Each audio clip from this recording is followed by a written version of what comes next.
Bueno, muy buenas tardes. Eh, Esta clase corresponde a una guía, ¿verdad?, de contenido para la sesión 4 de este curso de problemas ecológicos, ¿verdad? Para esta clase teníamos tres lecturas eh, principales, ¿verdad? La que a mí más me interesa en este caso es la lectura, la primera, ¿verdad? La de Alfred Crosby, El imperialismo ecológico. Esa seguramente le voy a dar énfasis a la hora de desarrollar el examen, ¿verdad? Entonces me voy a referir a algunas ideas generales, ¿verdad? Que así va a ser la evaluación del examen sobre esta lectura. La segunda lectura que teníamos de un autor que se llama Sánchez Albornoz, ¿verdad? Es un poco reiterando la primera lectura de Alfred Crosby, ¿verdad? Eh, Esta lectura tiene la característica de que presenta algunos datos demográficos, es decir, de cambios en la población. En el caso específico de esta semana vamos a ver que es un descenso gigantesco de la población autóctona, ¿verdad? De los países de América. Bueno, en ese momento no eran países, ¿verdad? Era una región. Eh, pero con el contacto con los españoles durante la conquista, pues hay un descenso de población bastante considerable, ¿verdad? Vamos a ver algunos de los datos principales. Eh, Finalmente tenemos una lectura de John Bellamy Foster, que es una lectura la más teórica, ¿verdad? Que va un poquito más allá en cuanto al imperialismo, ¿verdad? Ecológico, demostrarnos no solo la parte histórica, ¿verdad? No solo lo que pasó durante el periodo de la conquista de América, sino cómo esa relación imperialista, ¿verdad? En términos ecológicos, se extiende hasta la actualidad, ¿verdad? Hasta los conflictos ecológicos distributivos se llaman. Dentro de unas semanas vamos a ver qué es eso, ¿verdad? En donde vamos a ver desigualdad en la distribución de los recursos naturales, ¿verdad? Y el acceso a esos recursos naturales. Una desigualdad que lo que hace es diferenciar a los países pobres, ¿verdad? Al llamado sur global, es decir, a los países pobres de América Latina, ¿verdad? Y a los países del norte global, es decir, a los países ricos, ¿verdad? Los centros del capitalismo mundial, Estados Unidos, algunos países de Europa, etcétera. Ustedes ya saben de cuáles países estoy hablando. Ok, ¿cuáles son los temas que vamos a ver en esta sesión? Esta sesión se titula entonces Imperialismo Ecológico, ¿verdad? Eh, y lo que vamos a hacer es devolvernos hasta la historia de la conquista de América, ¿verdad? Vamos a ver un tema muy específico que se llama la expansión biológica de Europa, ¿verdad? Vamos a ver cómo Europa en el periodo de la conquista, en el periodo de la colonia, ¿verdad? Se expandió no solo a estas regiones del sur global, ¿verdad? América Latina, África, la India, ¿verdad? Diferentes imperios, el imperio español, ¿verdad? En el caso de América Latina, el imperio francés, ¿verdad? Los ingleses, los holandeses, se expandieron por diferentes regiones del sur, ¿verdad? Durante este periodo más o menos que abarca siglo XV, siglo XVI, XVII, XVIII, ¿verdad? Eh, Ellos se expanden, pero se trasladan no solo ellos, ¿verdad? No solo personas, no solo seres humanos hacia la labor de conquista, ¿verdad? Hacia el proyecto de conquista de estas regiones, sino que con ellos se trasladan también virus, ¿verdad? También bacterias, otro tipo de microorganismos que al entrar en contacto con estas poblaciones, pues fue catastrófico, ¿verdad? Fue una pandemia gigantesca la que hubo en este caso. Ustedes, bueno, si están viendo este video es porque ya hicieron las lecturas, ¿verdad? Entonces ya saben de lo que les estoy hablando. Y si no, pues póngale pausa y hagan esas lecturas, ¿verdad? Que de eso se trata este, esta presentación como síntesis de lo que acabamos de leer, ¿verdad? Eh, Producto de esta expansión biológica, ¿verdad? Hay un derrumbe de la población indígena y es un derrumbe pero brutal, ¿verdad? Es un descenso de millones de individuos, ¿verdad? En solamente algunas decenas de años, ¿verdad? Y actualmente, como les decía, vamos a verlo con Bellamy Foster, hay una desigualdad entre países pobres y entre países ricos, ¿verdad? En términos eh, de acceso, ¿verdad? A los recursos ambientales, ¿verdad? En términos de riqueza de medio ambiente, ¿verdad? De distribución de estos recursos, etcétera, ¿verdad? Vamos a ver un poquito algunas ideas principales de estas lecturas, ¿verdad? Ok, con respecto a este tema, entonces, imperialismo ecológico y la expansión colonial de Europa. El imperialismo ecológico, ¿qué es? Es un término pues que se ha puesto muy de moda en las últimas décadas, ¿verdad? Principalmente a partir de la década de los 90. El imperialismo ecológico es un nuevo y un renovado enfoque sobre el éxito de los europeos y del norte global en general, ¿verdad? No solo de Europa, en sus proyectos exteriores. Que estos proyectos exteriores son coloniales y son imperialistas, ¿verdad? Entonces, ¿qué nos dice Crosby con respecto a esto? Nos dice que el término imperialismo ecológico, ¿verdad? Es una nueva perspectiva para el estudio total, en negrita, ¿verdad? Lo pongo, del fenómeno de la expansión europea hacia los países del sur global. En el caso, como les decía, en el caso de España, pues esta expansión, ¿verdad? Comenzó en el siglo XV, cuando llegan a América. Recuerden, ustedes conocen bien el año en que Cristóbal Colón toca tierra americana, ¿verdad? 1492. ¿Y cuáles son los principales lugares a los que llegaron estos imperios? No estoy hablando ya aquí solamente de España, sino de los imperios que ya les había señalado anteriormente. Estoy hablando de la India también, estoy hablando de África. Eh, Incluso eh, por ahí del siglo XVIII, siglo XIX, pues también algunos de estos imperios, eh, ya convertidos en estados, ¿verdad? Comienzan a interferir dentro de las relaciones políticas que suceden en algunos países de Asia, ¿verdad? También. Eh, ok. Crosby nos dice que hay una historia tradicional, ¿verdad? Que es una historia del capitalismo, que lo que señala son causas económicas, políticas, militares, tecnológicas y científicas, que lo que nos permiten es estudiar el éxito de la expansión europea, ¿verdad? Sin embargo, nosotros tenemos todos estos acercamientos, ¿verdad? Todos esos acercamientos están escritos. Muchas veces los cursos de humanidades tienen que ver con historia del capitalismo, ¿verdad? El primer curso de humanidades muchas veces es historia moderna, ¿verdad? Historia de esta época. Eh, y los historiadores generalmente se han dedicado nada más a estudiar estas causas económicas, políticas, tecnológicas, científicas, ¿verdad? De esta expansión y esta conquista, ¿verdad? De territorios por parte de los imperios europeos.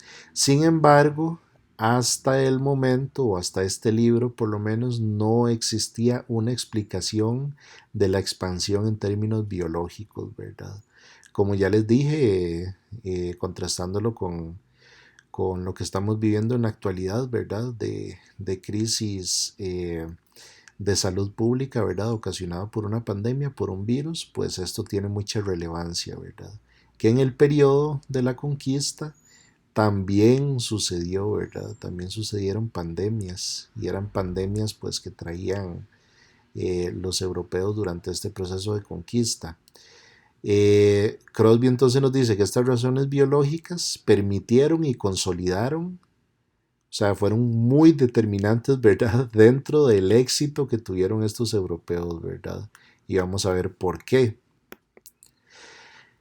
Eh, Citando textualmente a Crosby, eh, él nos dice, fueron sus gérmenes y no los propios imperialistas, aunque también eran brutales y eran totalmente insensibles, ¿verdad? Los principales responsables del arrinconamiento de los indígenas y de la apertura de las nuevas Europas. Es decir, aquí Crosby nos está diciendo, fueron los gérmenes y no, por ejemplo, los españoles quienes acabaron con toda o la mayor parte de la población indígena, ¿verdad? Y esto ocasionó que pues tuvieran un gran éxito, ¿verdad? Para llegar a ciertas civilizaciones y para poder exterminarlas, ¿verdad? Y para poder ganar guerras y poder asentarse en los centros de estas civilizaciones, ¿verdad? Pero él básicamente lo que está advirtiendo acá es que pues es imposible, ¿verdad? Que los europeos, por más que vinieran, vayan a exterminar a todos los indígenas, ¿verdad? A punta de espada y etcétera, ¿verdad? O sea, es casi imposible porque eran millones de millones de millones. Eh, Tenía que haber una causa más, ¿verdad? Y la causa, pues precisamente eran las pandemias, ¿verdad? Y eran estas enfermedades que pues se extendieron muchísimo gracias a los gérmenes, ¿verdad? Y estos gérmenes pues fueron muy efectivos en aniquilar y en exterminar a esta población porque pues la población nativa de América no tenía ningún contacto con este tipo de gérmenes, ¿verdad? Entonces no tenían inmunidad y pues no tenían anticuerpos para poder luchar contra estos gérmenes específicos, ¿verdad? Entonces, la idea que tiene que quedar clara del autor, que es la idea principal, es que en realidad fueron los gérmenes y no fueron los españoles a punta de espada los que exterminaron y los que ganaron pues las guerras, ¿verdad? Las guerras en este caso en la región de América Latina, ¿verdad? Eh, Hay datos, ¿verdad?, que nos presentan los autores, nos presenta Crosby, también nos presenta Sánchez Albornoz, y utiliza, por ejemplo, documentos y cálculos que han hecho diferentes investigadores, ¿verdad? En este caso, Cook y Bora han propuesto la siguiente evolución, o más bien involución, ¿verdad? Numérica de los indígenas en México Central. Llega Hernán Cortés, ¿verdad? Donde los aztecas tiene un gran éxito, ¿verdad? Unas campañas de guerra muy exitosas y sin embargo este éxito no se debió a la gran estrategia militar, ¿verdad? O a la cantidad de, de soldados que tenía Cortés, sino más bien fueron unas enfermedades, ¿verdad? Cuando los soldados de Cortés, los colonizadores, pues llegan y declaran la guerra, ¿verdad? Y tratan de incursionar en el imperio azteca, pues ya había gente que estaba súper enferma, ¿verdad? Y ya había una disminución brutal, ¿verdad? De esta población. Entonces eso, pues un contexto de pandemia, ¿verdad? Por viruela específicamente, pues ya estaba aniquilando a casi que toda la civilización, ¿verdad? Nos dicen los datos, por ejemplo, 1519 habían 25.3 millones de indígenas en México Central. Avancemos nada más 4 años más, pasa de 25 a 16 millones, ¿verdad? Casi la mitad. Avancemos unos 20 y resto de años más, ¿verdad? Ya queda como un tercio. Otra vez, 20 años después, 1568, quedan 2.6 millones, ¿verdad? Muchos menos, hasta llegar a 1605, ¿verdad? Unos 80 o 90 años después de que habían 25.3 millones, ya solamente queda 1 millón de indígenas, ¿verdad? En México Central. Esto es ocasionado principalmente por estas bacterias que señala Crosby, ¿verdad? Que fueron contextos de pandemias, ¿verdad? De extensión de enfermedades, muy parecido a lo que estamos viviendo ahorita, 2020-2021, ¿verdad? No hay demasiada diferencia. La única diferencia pues es que nosotros tenemos un poquito más de conocimiento científico para poder afrontarlo de una mejor manera, aunque en la actualidad pues las vacunas no se produjeron a tiempo, ¿verdad? No hay una, eh, digamos, una capacidad tan grande como para poder vacunar a todos al mismo tiempo, ¿verdad? Entonces siempre hay vidas y hay muchas muertes detrás de estos procesos, ¿verdad? De arreglo científico. Eh, Esto es de Sánchez Albornoz, ¿verdad? Son datos pues bastante abrumadores. Por ejemplo, este es el caso de Perú, el del primer cuadro, ¿verdad? Eh, Tenemos población, ¿verdad? 1570 hasta 1620, ¿verdad? Esto es un poco los datos como lo tiran en los textos, ¿verdad?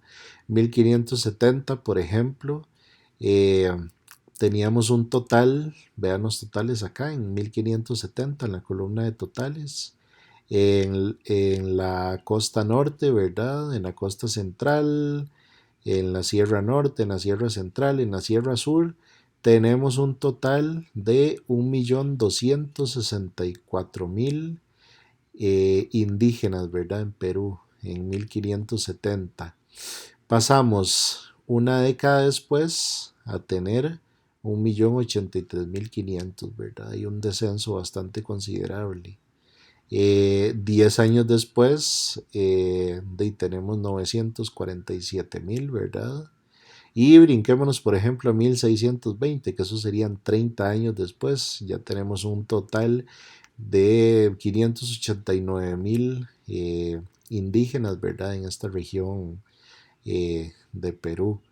En tan solo 50 años, ¿verdad? Hay un descenso pues brutal de esta población, ¿verdad? Casi, bueno, es mucho menos de un tercio, ¿verdad? Pero esos son datos alarmantes. Aquí a la derecha lo tenemos, ¿verdad? Como una curva de descenso de esta población, ¿verdad? Aquí tenemos los años y aquí tenemos pues la población en millones, ¿verdad? Entonces, aquí tenemos pues ese descenso conforme van pasando los años acá, ¿verdad?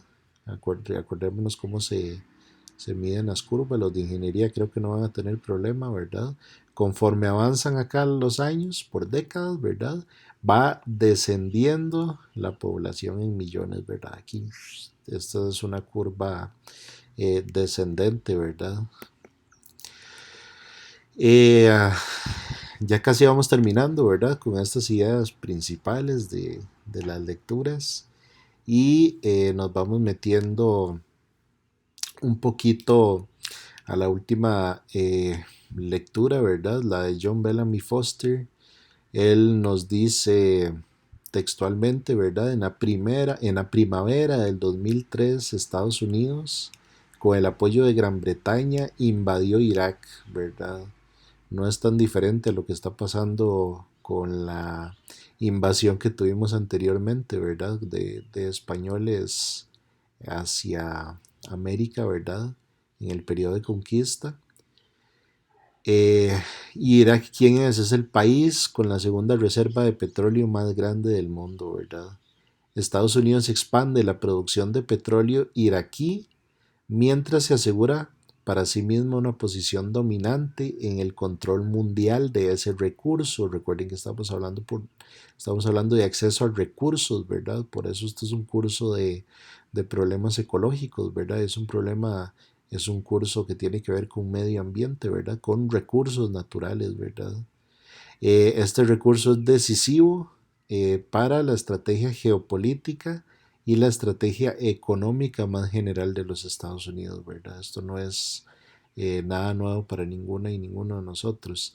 Anteriormente, el mismo gobierno de Estados Unidos que invadió Irak en el 2003, ¿verdad? Se había retirado del protocolo de Kioto. Creo que eso fue un año antes, en el 2002, ¿verdad? Que había sido diseñado para limitar el crecimiento de las emisiones de dióxido de carbono y otros gases de efecto invernadero, ¿verdad? Estos gases de efecto invernadero son los responsables del llamado calentamiento global, ¿verdad? Este calentamiento es un fenómeno que amenaza todas las formas de vida tal como las conocemos.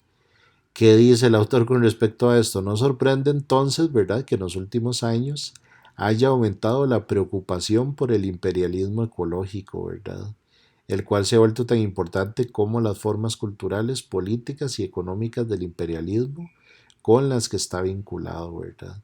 Entonces tenemos toda una estrategia de Estados Unidos a principios del milenio, ¿verdad?, en donde no firma el protocolo de Kioto porque eso significaba reducir la emisión de dióxido de carbono. Y si hay una reducción en el consumo de petróleo, ¿verdad? Entonces, pues por puro resultado directo, pues tiene que haber un descenso, ¿verdad?, en la economía nacional, ¿verdad?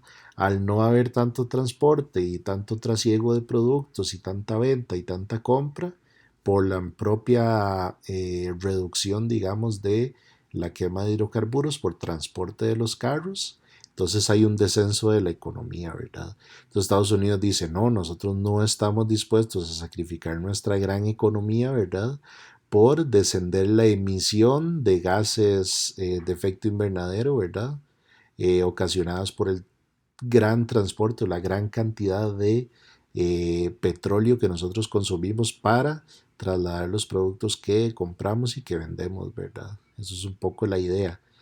Eh, Además de esto, entonces, además de que no se firma el protocolo de Kioto, pues Estados Unidos decide invadir Irak, ¿verdad? Y parte de los objetivos, pues era tener el control de este recurso, ¿verdad? Que pues cada vez eh, está más controlado por estados específicos, ¿verdad? Y Estados Unidos lo que quiere es tener un acceso un poquito más directo a esto. Entonces eso es lo que nos señala el autor y nos dice, pues el imperialismo ecológico no solo viene de aquel periodo de conquista, ¿verdad?, del siglo XV, del siglo XVI, en donde los imperios llegan a las colonias, ¿verdad?, a invadirlas y a saquear los recursos, ¿verdad?, porque eso es muy importante, hay saqueo de recursos naturales, por ejemplo el oro, eso es una cosa pues bastante clara, ¿verdad? Todo el oro que se llevaron los europeos hacia, de América hacia Europa, ¿verdad? Hacia sus imperios. Él nos dice, no solo existió eso en esa época, sino actualmente existe. Actualmente hay un imperialismo ecológico, ¿verdad?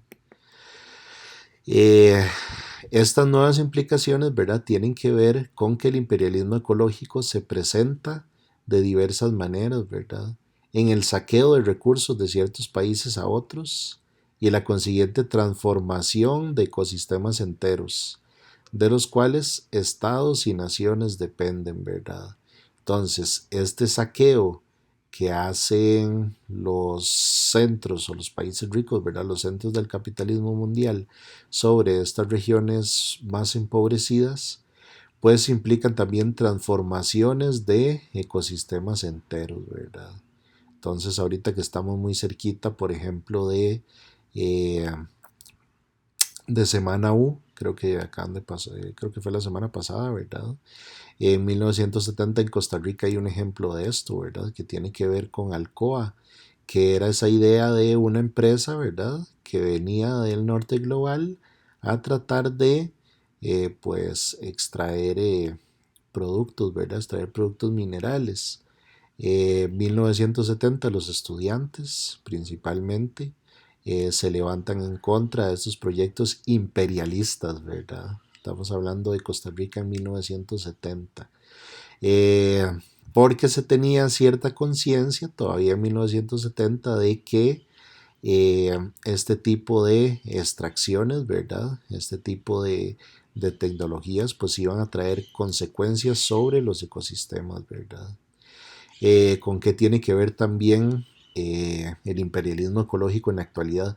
Tiene que ver con la explotación de las vulnerabilidades ecológicas de ciertas sociedades para promover un mayor control imperialista, ¿verdad? Esto tiene que ver con que si se ataca o si se explota o si se controla ciertos recursos naturales, como por ejemplo el petróleo en el caso de Irak, pues básicamente este estado, ¿verdad? Y esta población, pues va a ser muchísimo más vulnerable, digamos, y más capacidad van a tener estos, estos centros, ¿verdad?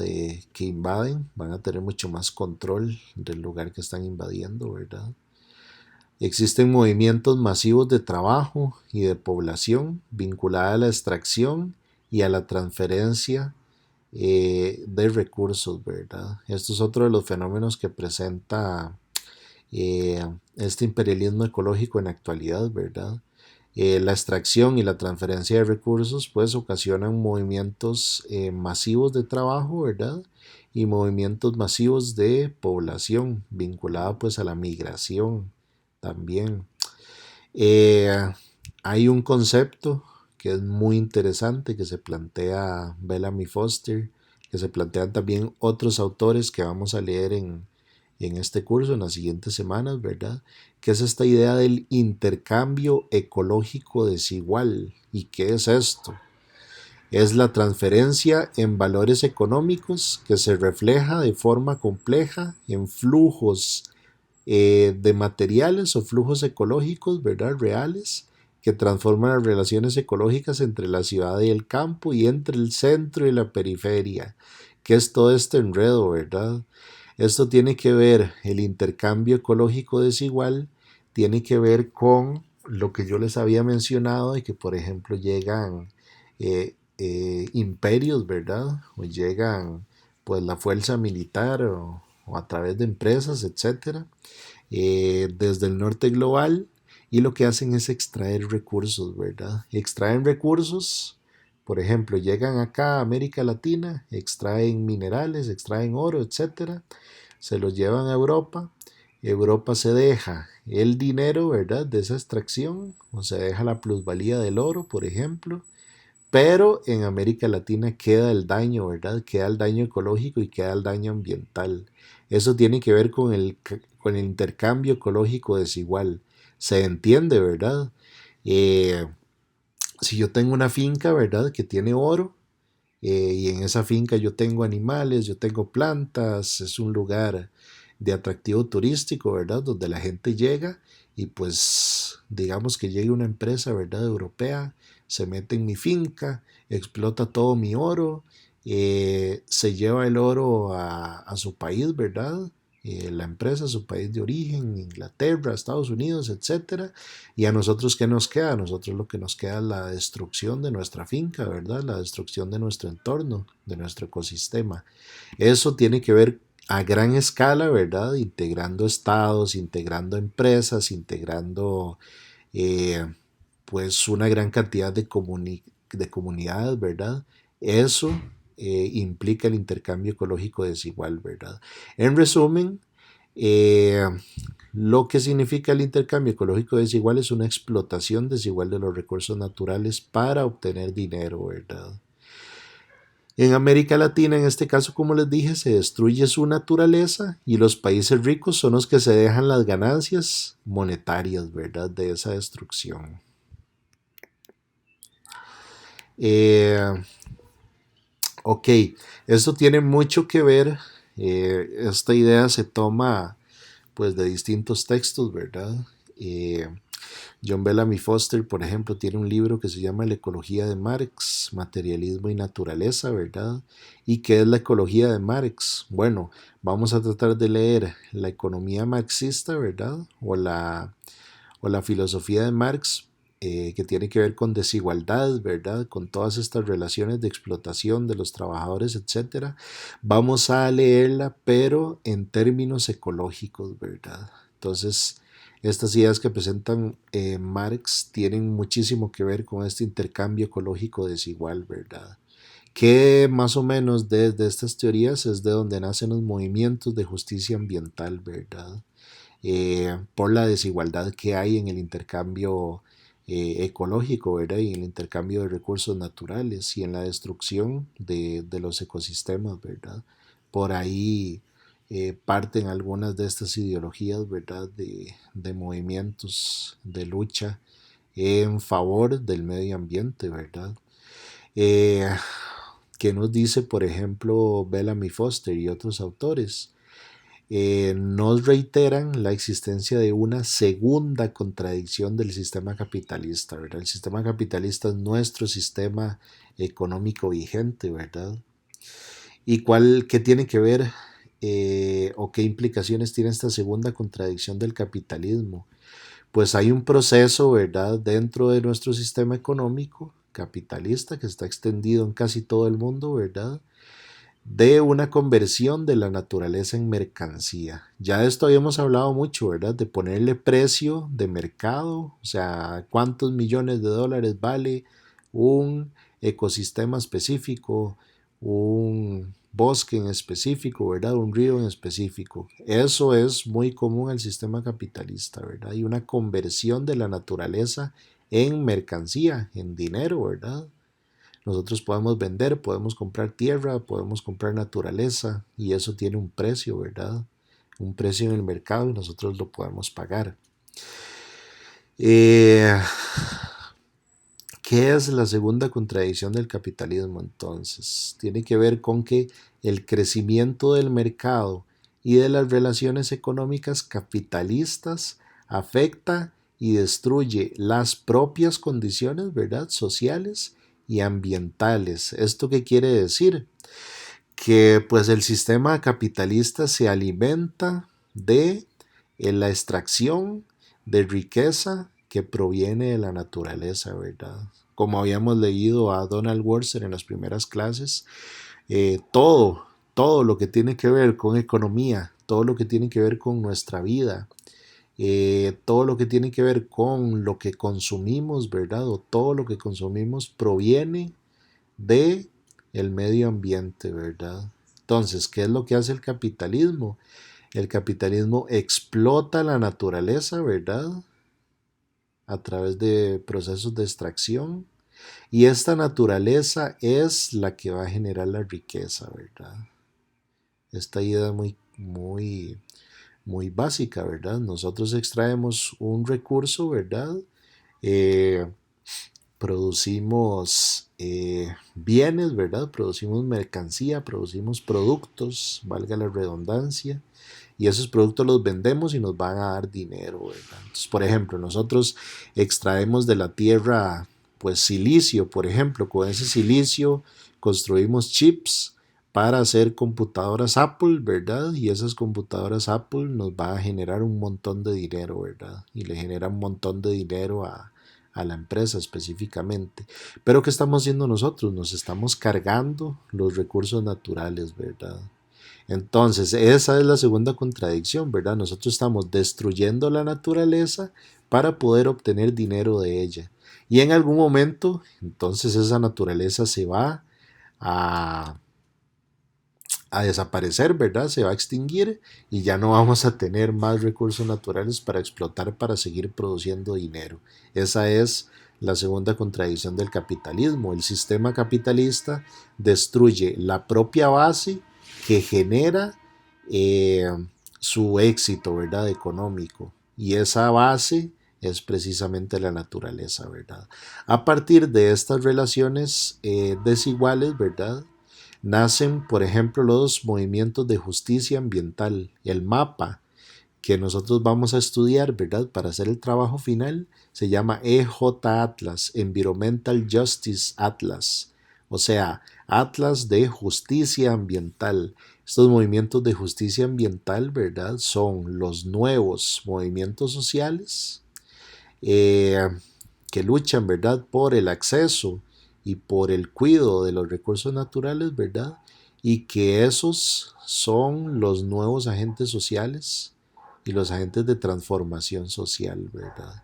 Entonces, actualmente, ¿verdad? Desde hace bastantes décadas hay muchísimos movimientos, ¿verdad?, en favor del medio ambiente, en favor del acceso a recursos naturales, y de esto vamos a conversar muchísimo a través de este curso, ¿verdad? Para finalizar esta sesión, vamos a ver una película, ¿verdad? La película está muy vinculada a lo que hemos hablado, ¿verdad? Está muy vinculada a la explotación de recursos, a la privatización de recursos. Esta película también La Lluvia, ¿verdad? Donde sale Gael García, y ahí les puse el link, ojalá que la puedan ver, no necesita subtítulos, está en español, ¿verdad? Esta película también La Lluvia trata un poco de combinar toda esta parte, ¿verdad? De la conquista española y de la explotación de recursos, ¿verdad? Que tiene que ver en este periodo, ¿verdad? Lo combina con un evento que sucedió hace no muchos años, ¿verdad? En Cochabamba, en Bolivia, ¿verdad? En donde se quería privatizar el acceso al agua. Entonces, el agua pues lo iba a cooptar una empresa, ¿verdad? Y pues la empresa era la que iba a cobrar, ¿verdad? Por el servicio de acceso al agua. O sea que ya no se iba a seguir manteniendo, por ejemplo, como en Costa Rica, este sistema de agua pública, ¿verdad? Administrada por una entidad muy específica, ¿verdad? Que cobra sencillamente para poder mantener ese acceso, ¿verdad? En este caso, esta empresa tenía una política tan radical que incluso dentro de la legislación nacional, ¿verdad? Regulaba hasta el agua llovida. O sea, si nosotros queríamos salir a la calle, ¿verdad? Y abrir la boca y tomarnos el agua llovida, pues nos podían meter a la cárcel, ¿verdad? Por robar, o nos podían cobrar una multa, ¿verdad? Por robar el agua llovida. El agua llovida también eh, era dentro de esta regulación, dentro de esta ley, era privatizada, ¿verdad? De esto se trata un poco la película y vamos a ver un poquito el conflicto que pasó en el 99, ¿verdad? Que se llama la Guerra del Agua. Esto sí sucedió en verdad, ¿verdad? Esto no es ficción, que fue en Cochabamba, Bolivia, ¿verdad? Más o menos en qué contexto nos estamos ubicando en la película, para que le pongan mucha atención. En 1999 se firma un contrato con la empresa estadounidense de ingeniería Bechtel Corporation, ¿verdad? Esta empresa de ingeniería, ¿verdad? Esta corporación era especialista en extracción de petróleo, en producción de energía, ¿verdad? Y también en administración de agua, ¿verdad? Y extracción de agua. Eh, Dentro de esta firma, ¿verdad? Intervino el Banco Mundial. Eh, Se determinó que existía una extracción ilegal de recursos naturales, ¿verdad? En la República Democrática de Congo. Esto sucede antes de que esta empresa llegue a Bolivia, ¿verdad? En el gobierno de Bush se dieron una serie de contratos irregulares, ¿verdad? Para participar en la reconstrucción de Irak, ¿verdad? Después de la invasión de los Estados Unidos a Irak, esta empresa se mete de lleno en firmar contratos, ¿verdad? Para la reconstrucción de ese país. Entonces aquí hay como un negocio redondo, ¿verdad? Estados Unidos invade Irak con intereses, dice Bellamy Foster, con intereses en eh, controlar el petróleo, ¿verdad? Después de esta invasión, a donde queda una gran destrucción, ¿verdad? Y un montón de problemas sociales y económicos, pues se mete esta empresa y esta empresa empieza a cobrar por esta reconstrucción de este país, ¿verdad? Un año después se comienza a dar una privatización del agua, ¿verdad? Y del abastecimiento de esa agua en Cochabamba, ¿verdad? A través de la ley 2029, ¿verdad? Esta ley 2029 provocó el aumento de las tarifas de agua, ¿verdad? Hasta en un 300%. O sea, el agua subió al triple. Eh, y esto era lo que les mencionaba, ¿verdad? También la lluvia, como se llama la película, sería privatizada. Entonces quiero que vean todo esto, ¿verdad? El paralelismo que hay entre lo que está sucediendo en el 99-2000 en Cochabamba, que lo podemos ver un poco ficcionado, ¿verdad? En la película, y lo que sucedía siglos antes, ¿verdad? Durante la conquista española, ¿verdad? Que en este caso la película de lo que se trata es que están firmando en este lugar, en Cochabamba, están firmando una película sobre la conquista de América, ¿verdad? Entonces es bastante interesante todo esto. Y bueno, eso sería todo el material y discusión de esta semana, ¿verdad? Si tienen preguntas, me las pueden hacer por el chat de mediación, ¿verdad? Por correo electrónico, por el Telegram también, si son preguntas cortitas. También está el espacio de consultas, ¿verdad? Nos podemos conectar a la hora de consulta, si no me equivoco es los miércoles. Ahí está en el programa, ¿verdad? Ustedes nada más me escriben un día antes para yo asignarles una hora y podemos conectarnos por Zoom, ¿verdad? Muchísimas gracias y eh, muy buena semana.